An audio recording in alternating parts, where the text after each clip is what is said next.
الحمدللہ رب العالمین والصلاة والسلام علی سید الانبیاء والمرسلین اما بعد فاعوذ باللہ من الشیطان الرجیم بسم اللہ الرحمن الرحیم۔ پچھلے پروگرام میں نے کچھ ضروری چیزیں آپ کی خدمت میں ذکر کی تھیں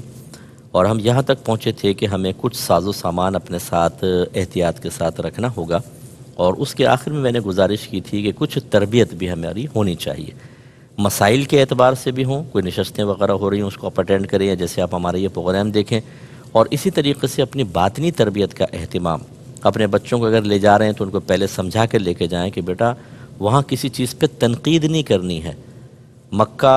اللہ کی رحمت کا مقام ہے اور مدینہ منورہ میرے آقا صلی اللہ علیہ وسلم کا جائے ہجرت ہے،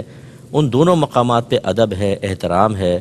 گھر والوں کا ذہن بنا کر جائیں کہ ہم وہاں آرام کرنے نہیں جا رہے، آسائشوں کے حصول کے نہیں جا رہے، بلکہ وہ تو سمجھ لیں ایک اپنے نفس کے ساتھ جہاد ہے۔ یہ بہت ضروری ہے تاکہ وہاں جا کے بالکل صبر و تحمل،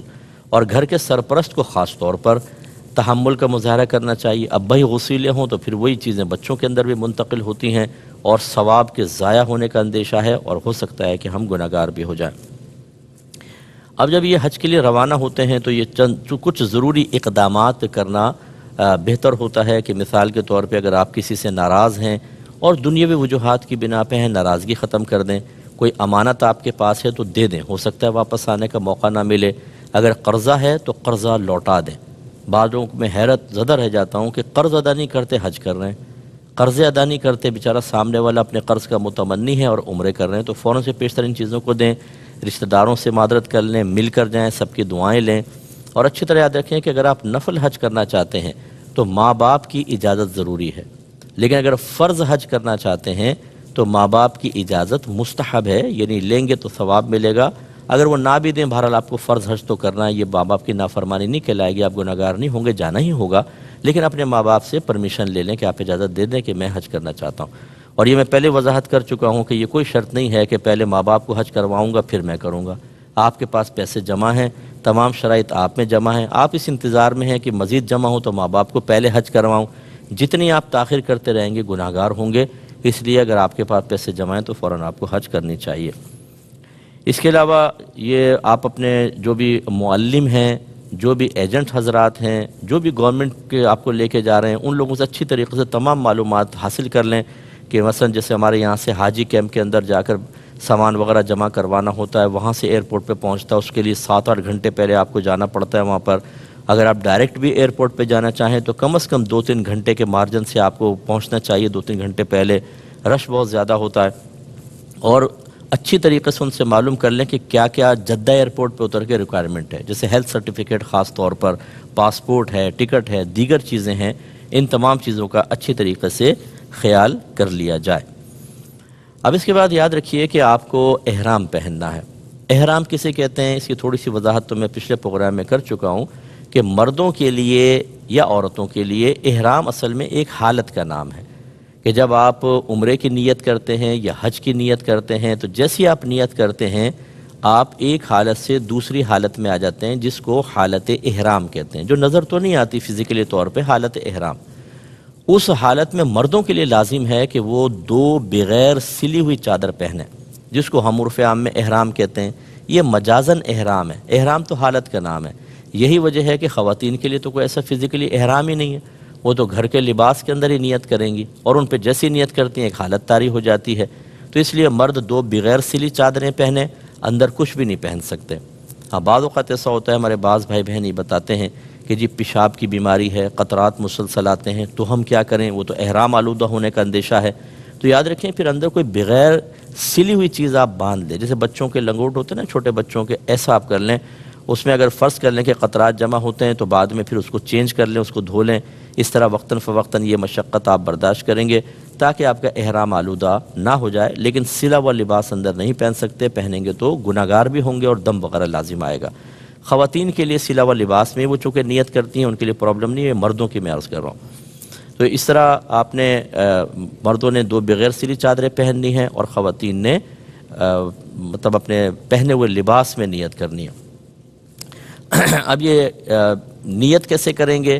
پہلے سمجھ لیجئے کہ آپ نے احرام پہننا ہے تو آپ نہائیں دھوئیں، ناخن وغیرہ کاٹیں، مردوں کے لیے میرا مشورہ ہے کہ آپ اپنے گھر سے نکلتے ہوئے حلق کروا لیں۔ ہم شرماتے رہتے ہیں کہ نہیں یار یہاں نہیں وہاں جا کے کرواؤں گا، اس میں کیا ہوتا ہے کہ اگر آپ تھوڑا سر کھجائیں گے، بال ٹوٹ گئے، بالوں میں ہاتھ پھیرنے کی عادت ہوتی ہے، بال ٹوٹیں گے تو آپ کے اوپر کفارہ لازم ہوگا، جس کی تفصیل میں آگے بیان کروں گا۔ تو اس لیے آپ یہیں سے سر منڈوا جائیں تو فائدہ یہ ہوگا کہ بالکل کوئی بال گرنے کے امکانات ہی نہیں رہیں گے۔ اس طرح جسم کی صفائی وغیرہ کریں اور احرام کی چادروں پر خوشبو لگائیں، بدن پہ خوشبو ملیں، اور مرد وہ 2 چادریں پہن لیں، ہماری بہنیں اپنے کپڑوں وغیرہ پہ خوشبو لگائیں، اور اس کے بعد احرام پہن کر 2 رکعت نفل احرام کی نیت سے آپ ادا کریں گی۔ لیکن ابھی نیت نہ کریں، ہمارا مشورہ یہ ہے کہ نیت کریں آپ جہاز میں بیٹھنے کے بعد۔ وجہ اس کی یہ ہے کہ اگر آپ نے پہلے ہی نیت کر لی، گھر سے کر لی یا ایئرپورٹ پہ اترتے ہی آپ نے نیت کر لی، تو اس کے بعد اگر آپ کے بدن پر یا آپ کے احرام پر یا بہنوں کے لباس پہ خوشبو لگ گئی تو دم لازم ہو جاتا ہے، بکرا ذبح کرنا پڑے گا۔ اور ہوتا یہ ہے کہ جو لوگ ملنے آتے ہیں وہ ہاتھ ملاتے ہیں، ان کے ہاتھ پہ بعض اوقات خوشبو ہوتی ہے، آپ کے ہاتھ پہ لگ جائے گی۔ لوگ گلے ملتے ہیں، ان کی وہ خوشبو بعض اوقات منتقل ہو جاتی ہے۔ گلاب کے ہار ڈالتے ہیں، اس میں اسمیل ہوتی ہے، اس کے بھی ذرا احتیاط کریں۔ تو خلاصہ کلام یہ ہے کہ آپ احرام کی پہن لیا آپ نے، اور آپ نے نفل وغیرہ ادا کر لیے، ابھی نیت نہ کریں، نیت آپ جہاز میں بیٹھ کر کریں گے۔ لوگوں سے مل لیں، اس کے بعد آپ جہاز میں آ گئے۔ تو ایک بات یہ بھی یاد رکھیے کہ اگر کوئی اس وقت، جیسے ہماری بعض بہنیں ہوتی ہیں انہیں عمرے پہ جانا ہے یا حج پر جانا ہے اور وہ ایام ان کے سٹارٹ ہو جاتے ہیں، تو ہماری بہنیں پوچھتی ہیں کہ کیا ہم احرام کی نیت کریں نہ کریں؟ بالکل آپ کریں گی۔ احرام کی نیت کرنے کے لیے پاک ہونا لازم نہیں ہے۔ آپ اس ناپاکی کی حالت میں بھی اگر احرام کی نیت کر لیں گی تو حالت احرام میں داخل ہو جائیں گی۔ ہماری بہنیں نیت کر لیں، وہ حالت احرام میں آئیں گی، اور وہاں جا کے لیکن جب تک حالت حیض قائم ہے وہ عمرہ وغیرہ نہیں کریں گی، ویٹ کریں گی جب حیض ختم ہوگا پھر وہ عمرہ کریں، لیکن وہ نیت ضرور کریں گی۔ یاد رکھیں اگر آپ بغیر نیت کے چلی گئیں تو دم لازم ہوگا، کیونکہ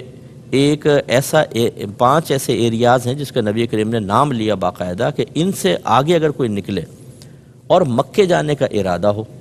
اور بغیر احرام کے نکل جائے تو اس پہ دم لازم ہو جائے گا، یعنی بکرا یا دمبا ذبح کرنا لازم ہو جاتا ہے۔ ان مقامات کو کہتے ہیں میقات۔ جیسے ہمارے پاکستان ہندوستان سے جو جاتے ہیں تو ان کی میقات یلملم ایک جگہ ہے، یلملم، اور وہ جہاز کے سفر کے دوران ہی آتی ہے بیچ میں۔ اب اگر ہماری کوئی بہن یہاں نیت نہ کرے کہ نہیں میں تو حالت حیض میں مکے میں جا کے کروں گی، تو جیسی میقات سے گزریں گی بغیر آپ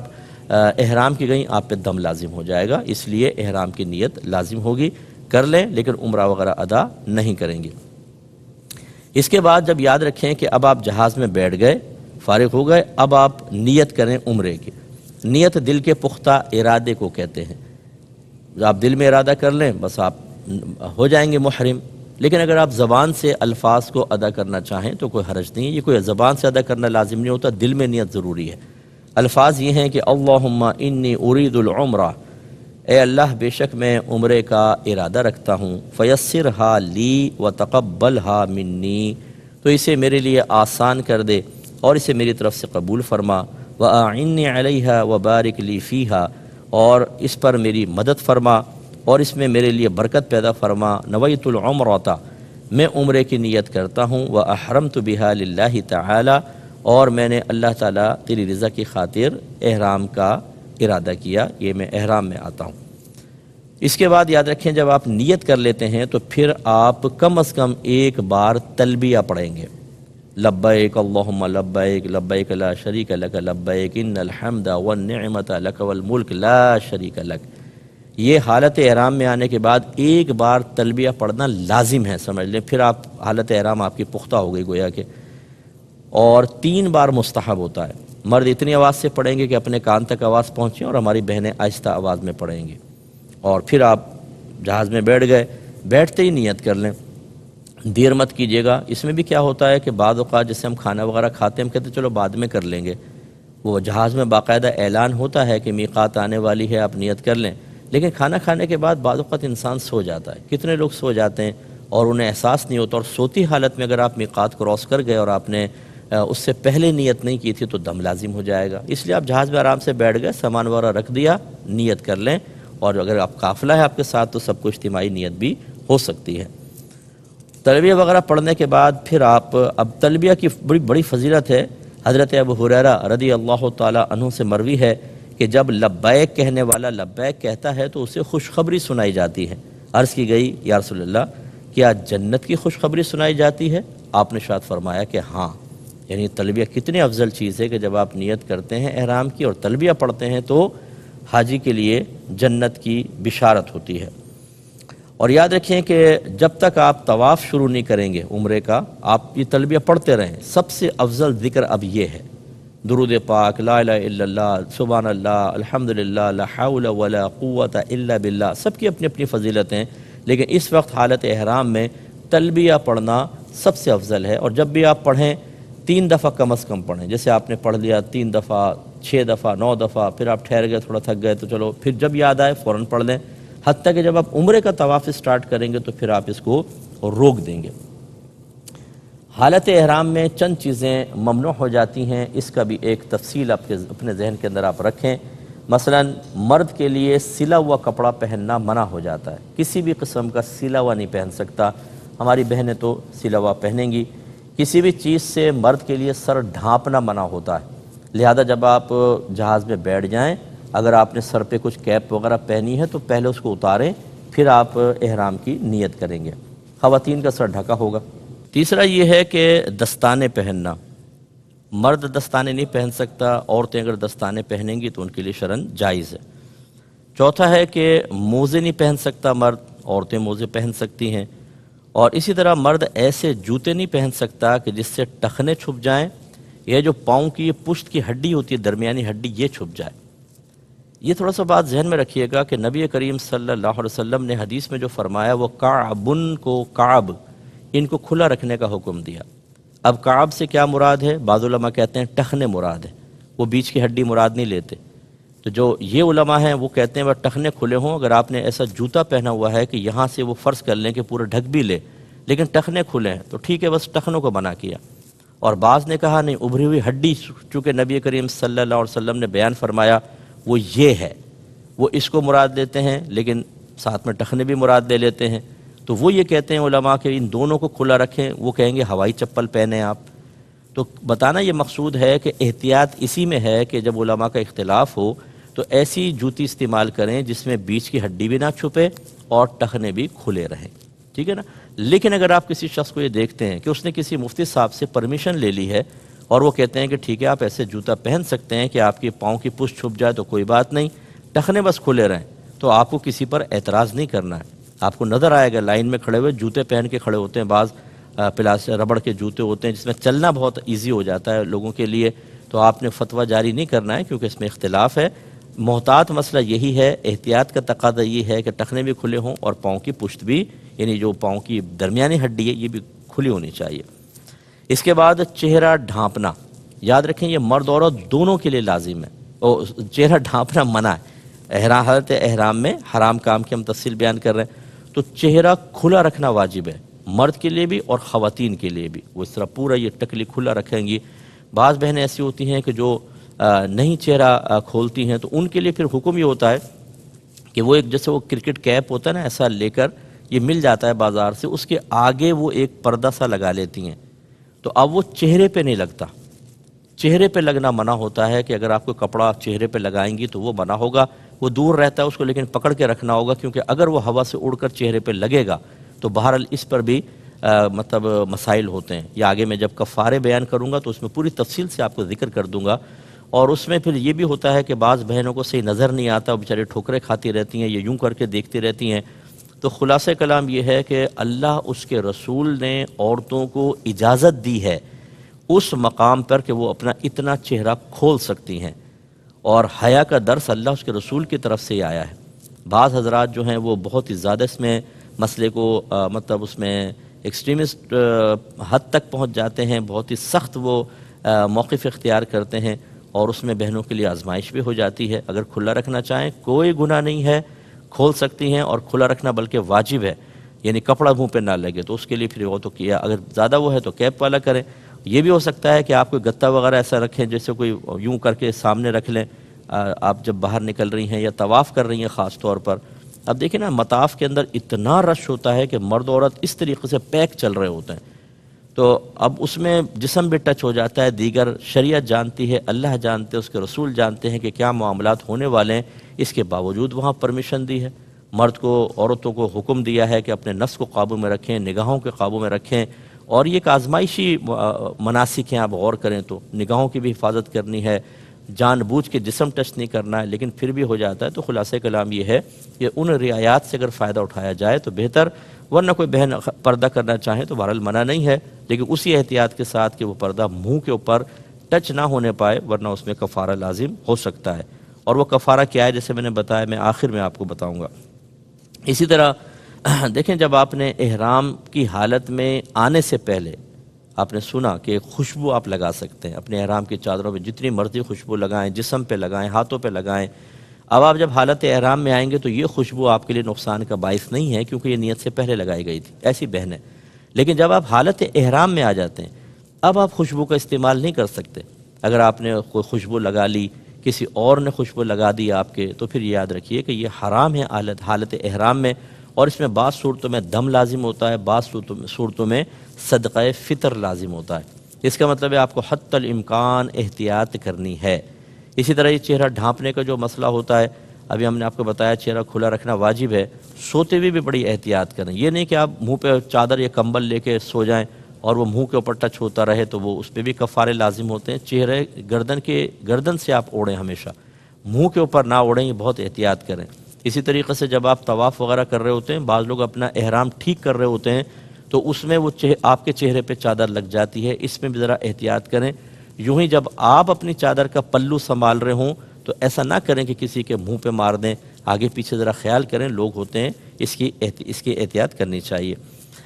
یہ جو خالص خوشبوئیں ہوتی ہیں، جیسے الائچی ہے، لونگ ہے، دار چینی، اس کو خالص کہتے ہیں، یعنی ان کے اندر کوئی آپ نے آرٹیفیشل کوئی چیز نہیں ڈالی۔ ان کو اگر آپ نے چبا لیا بغیر پکائے تو اس سے بھی دم لازم ہو جاتا ہے، کیونکہ الائچی چبائیں گے پورے منہ میں خوشبو ہو جائے گی۔ بعض لوگ چھالیاں لے کے جاتے ہیں، خوشبودار چھالیاں، دور سے اسمیل آ رہی ہوتی ہے۔